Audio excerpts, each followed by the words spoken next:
উলঙ্গিনী ছন্দদাত্রী ও রক্তদাত্রী দেবী মূর্তি। তিনি স্বহস্তে নিজের মস্তক ছিন্ন করে নিজ রক্ত নিজেই পান করেন। চক্রপথে আত্মধ্বংস ও আত্মপুনরুজ্জীবনের মাধ্যমে সৃষ্ট জগতের অবিরাম বিদ্যমানতার শক্তির প্রতীক।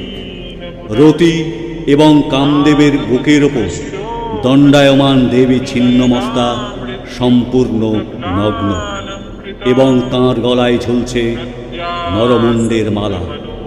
ভয়ঙ্কর ভয়াল রূপের এই ছিন্নমস্তা ধ্বংসের প্রতিরূপ।